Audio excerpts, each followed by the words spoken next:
If you choose the right hobby today, 6 months from now, your life will feel completely different. Not because the world magically changed, but because you did. Most people don't transform. They simply age, their routines get heavier, their responsibilities louder, and their distractions more expensive. They call it being busy.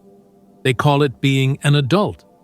But a very small group uses hobbies differently, quietly, intentionally, like a private training ground.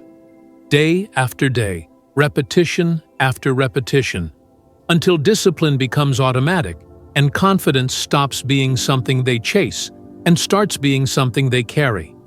What I'm about to share with you are 10 hobbies that look normal from the outside. No flashing lights, no dramatic titles. But internally, they build something dangerous. Focus under pressure, emotional control, and the ability to keep moving forward when your mind begs you to quit. Choose just one. Take it seriously. Give it 6 months. And people won't ask what happened to you. They'll ask how you did it.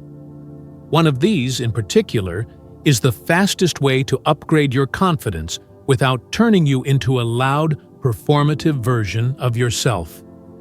Most people avoid this path because it feels uncomfortable at first, awkward, slow, unrewarding in the beginning. Stay until the end, because the Stoics understood something modern culture forgot. You don't rise to the level of your goals. You fall to the level of your training. Marcus Aurelius reminded himself daily that life is not for comfort, but for doing the work a human being is meant to do. Epictetus taught that we control our actions, not the outcomes. In simple terms, stop waiting to feel ready. Choose your practice first, then become unshakable. The first hobby is boxing, not to fight other people, but to fight the version of yourself that collapses under pressure. Boxing teaches timing, awareness, restraint, and controlled aggression. You learn how to stay calm while your heart is racing. You learn to breathe when panic wants to take over. Fear becomes loud, but you discover something important. Fear is information, not a command. Every round teaches you the same lesson. You are more capable than the voice in your head suggests. The second hobby is journaling. This is mental training with a pen. Writing forces honesty. It slows your thinking just enough to expose patterns you've been repeating unconsciously for years. Confusion turns into clarity. Chaos turns into structure. Seneca wrote about reviewing your day as a judge, not an enemy. That's what journaling becomes when done correctly. A mirror that doesn't flatter you, but also doesn't lie to you. Over time, your mind becomes quieter because unresolved thoughts finally have a place to go. The third hobby is weightlifting, not for aesthetics, but for authority over yourself. The weight does not negotiate. It does not care how motivated you feel. It responds only to effort and consistency. Rep by rep, you teach your nervous system that discomfort is survivable, that resistance is temporary. Once you learn how to do hard things on command, your entire life starts responding differently to you. Discipline becomes transferable. The fourth hobby is calisthenics, the art of controlling your own body. Pull-ups, dips, handstands, levers, no machines, no shortcuts. Just you versus gravity and excuses. It is humbling because your body tells you the truth immediately. There is nowhere to hide. But it is also empowering because progress cannot be faked. Limits are not there to be accepted. They exist to be challenged methodically. The fifth hobby is chess, a silent battlefield that punishes impulse and rewards clarity. Chess teaches patience, foresight, and emotional regulation. You learn to pause before reacting. You learn to sacrifice something small in order to win something meaningful. That way of thinking transfers directly into money, relationships, and decisions that shape your future. You stop reacting emotionally and start choosing strategically. Quick pause. If this is resonating with you, subscribe to Stoic Spring.